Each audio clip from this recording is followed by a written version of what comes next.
But I thought tight ends would be a cool place to start because I don't think there's nearly as much consensus.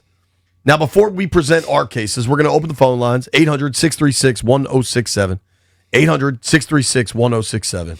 And I think we're not going to be, like, this is a subjective argument. Like, if it's objective, there are 9 tight ends in the NFL, in the Pro Football Hall of Fame. Antonio Gates, Tony Gonzalez, Shannon Sharp, Charlie Sanders, Dave Casper, Ozzie Newsome, Kellen Winslow, Jackie Smith, and John Mackey. Of 9, I've only seen play with my own eyes 3 of them. You know what I mean? Yeah. So, like, I understand John Mackey's importance to Johnny Unitas' career, but I never saw that happen. Yeah. I understand what Kellen Winslow and Dan Fouts did with those old Chargers teams. I never saw them play. And I played golf with Kellen. Air Coryell, baby. I mean, that was the real deal. So if that is your take on this, I get it. Now, if you're just looking at strictly numbers, Tony Gonzalez has the most ever received.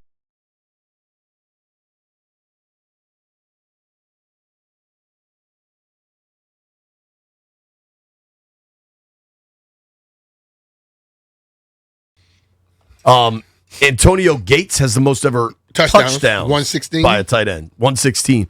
Gonzalez is right on his heels at 111. Mm-hmm. But there's a lot of great tight ends is my point. And you can make a case for many, many different players. And I'm not going to tell anybody they're right or wrong. I'm just going to let everybody present their case. All right.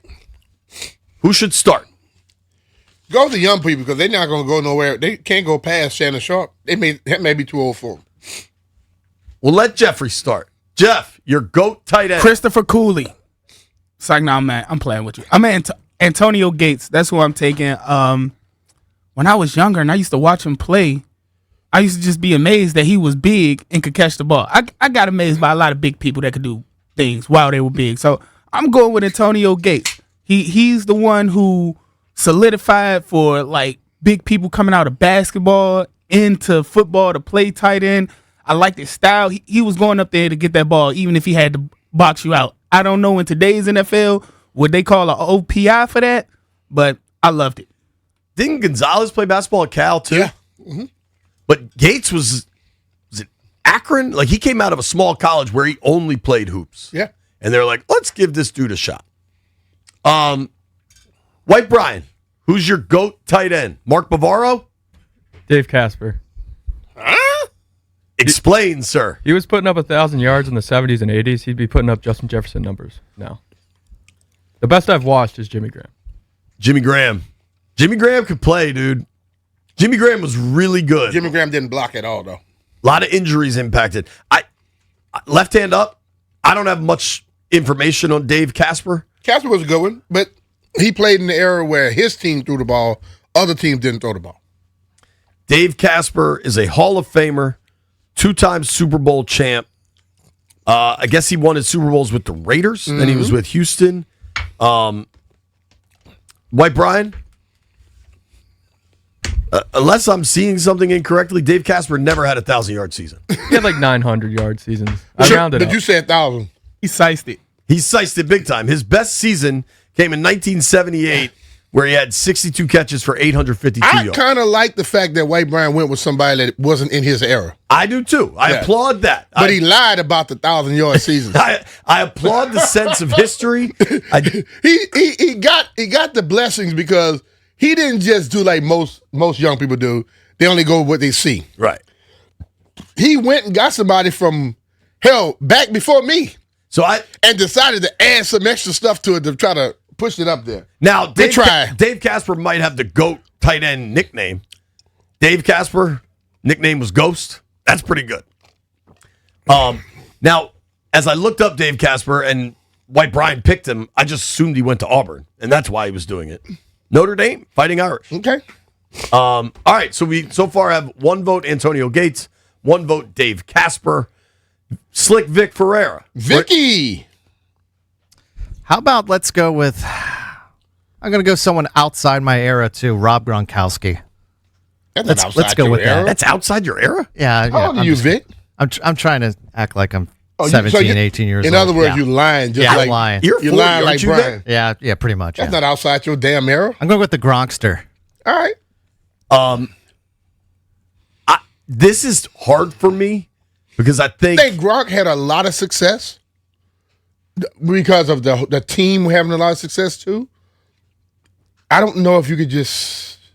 He was damn good. He did it all. So I mean, is Tom Brady the GOAT if it wasn't for Gronk? so. I'm also going Gronk. I didn't expect Vic to go Gronk. I think if you look at the production per games played, Gonzalez had way more yards, right? And more touchdowns. But Gonzalez played in 270 career games. Gronk can't be played. mad. Can't be mad at Gronk for what you call him for being available. Absolutely. Gronk played 143 games, had 9,286 yards, and 92 touchdowns. 92 touchdowns in 143 games. The touchdowns ranks him third all time, I believe, among tight end touchdowns. And he played in way fewer games. I think Gronk at his best was a better blocker than Gonzalez or Gates. He was a super, super physical freak. He was a super blocker. But you got to realize, though, when they got inside the 10, 70% of the passes went to him. He brought in 90% of them. But Gonzalez had 1,300 receptions. So is that where are you I'm going? going with Tony. Okay. I think Tony basically changed that position. He was the beginning of people really going after those type of guys. Yeah. He has 111 touchdowns, 15,000 yards receiving. That's pretty nice. And the fact 15,000 yards, it's just that, he was a light-skinned dude that was able to ball. So, we had the little light-skinned, brown-skinned, we would mess around with each other. He was a badass light-skinned dude. So, I'm going with Gonzalez. Gonzo played. So Gronk had 4,000-yard seasons in 11 years. Gonzo had 4,000-yard seasons in 17 years. Tony Gonzalez, for the career longevity of it all, I completely understand. I just think Gronk's best. This discussion is so open-ended, which was what makes it fun. You can define it however you want. I think his best was the best of the best. I just think if I gave Gonzalez Tom Brady, he might have 170 touchdowns, and he'll have 20,000 yards receiving. Gronk's YPC was 15 yards. Gonzalez 11.4. Now, when he was in Kansas City, those were some pretty explosive offenses. You're talking the Larry Johnson, Priest Holmes days. Trent Green was slinging it. I'm not saying it's Tom Brady, but those were explosive offenses. Still ain't named me Tom Brady. Then he got to Atlanta, and I think it was Matt Ryan. Still ain't named me Tom Brady. I'm surprised nobody said Kelsey. Well, Kelsey has played 9-10 years. Those guys he has 111 touchdowns. I think Kelsey has about 80-something, 70-something, 80-something touchdowns, 90 at best. And they force-fed him. Most of his passes are shorter things where boom, boom, boom. Kelsey is third all-time in receiving yards. We don't know if Kelsey's going to play again this fall, right? If he does, in a game or two, he'll move to second all-time in receiving yards. Witten, who I don't think any of us named, Jason Witten finished his career 271 games played, 13,046 yards, 74 touchdowns. Kelsey's right behind him, 13,002 receiving yards. And he has 82 he touchdowns. has, 9,000 yard season straight? Something like that, Kelsey? I will tell you. I just think when I start Travis looking, Kelce from 2016 to 2022 went over 1,000 every So, year. but when I look at those other guys, if I had to put them side by side, like they do a little running thing with them, Yeah. I think they all are way more athletic than Kelsey was. I think Kelsey came in with an unbelievable play designer and a quarterback that you could be covered and he'll throw the ball in the right spot. Kelsey belongs in the conversation, right? Yeah, he does. But so where you said Gonzo, we had one vote Gonzo, Gates, Dave Gates. Casper, Yeah. 2 Gronks. I don't know where the hell the Casper come from. I've gotten a few texts. I got this text from an unnamed person. I'm watching the show. Question, is the GOAT debate over a player's entire career, or is it just who was the best tight end in his prime? Prime Gronk was kind of unstoppable. Over a full career, I think it's Tony Gonzalez. Well, if you're going to go with him, you got to go their whole career. You can't just pick 2 or 3 years out of the thing. Joey Savage. And let's be real. When you got Gronk and a Gonzalez, it's 1A, 1B no matter how you go. I think Gates is right there. I think Kelsey might be right there. There might be some like anti-recency bias with Kelsey because this year, wasn't it?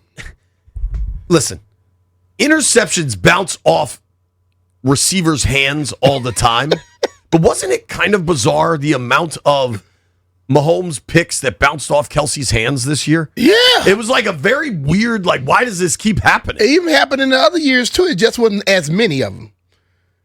LD says he hate to say it, but he's going with Jason Witten. You can make a statistical argument for Witten for sure. Joey Sabat, our producer at Monumental, says, I think it's got to be Gonzalez. He revolutionized the position and is the prototype for the modern tight end. See, that's what I was going with, where he changed where people went out there and looked for a guy like him. And when you do that, like Randy Moss rolled in. Jerry Rice is the greatest in my book. Yeah, me too. But when Randy Moss came up, you start looking for people that's 6'5", that can run like that. Yeah. Can't find many of them, but you did. I don't want to get too technical because this is before my time. But if we're talking about revolutionize the tight end position, I would kind of credit 2 people not named Gonzalez, Gronk, Gates. One would be Kellen Winslow. Yeah. But 2, like Bill Walsh, the way they started to involve the tight end on a much more regular, significant basis. Yeah, Kellen Winslow playing looked more like a receiver playing inside. You know, he was far more under control than his son was. But, you know. Yeah, I mean, that dude. God, remember that? Some stuff going on. God bless Joe Gibbs. Do you remember that draft? Was should they take Sean Taylor or Kellen Winslow the second? They made the right pick. Yeah. Dude, Kellen Winslow, senior, playing for the San Diego Chargers. Yeah. In 1980. He had Dan Fausto, bro. Listen to these numbers. This is 1980. Yeah. 89 catches for 1,290 yards and 9 touchdowns. Yeah. In 1981, 88 catches for 1,075 yards and 10 touchdowns. Yeah. That's like, I think those kind of numbers are like Sonny Jurgensen still holding the all-time single season Kellen in my touchdown book record. is top 5. Because with Dan Fausto, I said Dan Fausto did a thing on the Wide World of Sports. See, just aging myself. He blindfolded himself. And the guy lined up outside and they ran an 18-yard and out. And he'll drop back and let the ball go, and he was hitting them right on point. That's how good he was at the quarterback. For sure. Now, none of these guys are making this list with subpar quarterbacks. No. Antonio Gates had Phillip Rivers in the prime of his career for most of that time, right? All right, I want to let folks weigh in. 800-636-1067. The Rude. Never mind. Rude's Big the guest Tony went hotline. with Kellen Winslow. Jeffrey, do we have Doc on today? Is Doc joining us at 1? 1 o'clock. Okay, I can't wait to ask Well, Doc the this goat question. and hand models was Doc. Hell yeah. Yeah. And Hold on, Doc was a hand model. Yeah. Goat yo. was Doc was also a hog model. Doc was the only tight end allowed in that famous photo of the hogs wearing tuxedos rolling around with actual pigs. I get what you mean by that, but you got to use a different wording next time. A hog model. Hold on. See, I told you every time we do That's something. a pause on you, Jeff. Every time we do something, my buddy Ali hits me. Ali, you need to go headbutt a truck. He talking about Jeremy Shockey. Are you a fool? This jockey's Man, we jock talking me. about the best of all time, not the best for a year, or best in a week. Can you? Half of the people you name it, not even nowhere close to this on this list. Is there ever a world where you could tell the Shockey story from the locker room when he came straight from the club and what he was complaining about? One day I will. That is one of the all-time, it's a true outrageous story that I've ever heard. But for now, the debate is greatest tight end of all time. Let's start with Joe in Rockville. What's up, up, Joe? Yo, what's going on, fellas? How you doing today? What's Good, happening? buddy. How are So you? look, I'm doing great. So listen, man, this is really hard for me because I always want to respect the numbers. You got to respect the numbers, just like Will Chamberlain. You always got to respect them. But for me, the greatest one I can remember, and I'm dating myself, is Kellen Winslow. That performance in the playoff game against Miami, I think he had 13 receptions, 166 yards. He was battling cramps. I mean, they had to carry him off the field. But that just goes down to one of the greatest performances I've ever seen. Gronk is right there. He's definitely right there, but I agree with BMitch. What about if Brady was throwing the ball to Gonzalez? He would have had double. So I support that argument in its full. For both you guys, just going to tell you, my second career, you could be attorneys because you both presented your case very well. Appreciate you, man. Appreciate you, Joe. Thank you, buddy. I'm going back to school. I'm not. Me neither. Yo, John Mackey apparently was averaging about 20 yards per catch playing with Johnny Unitas. Hell, they named the tight end award after him. It's the Mackey Hell tight yeah. end award. Yeah. I say Gronk, B says Gonzo, Antonio Gates, Travis Kelce, Dave Casper, Kellen Winslow, all in the conversation. Quick break, taking your calls. Who's the greatest of all time at tight end? BMitch and Finlay are presented by John Leahy and the Fine Living Group. Find out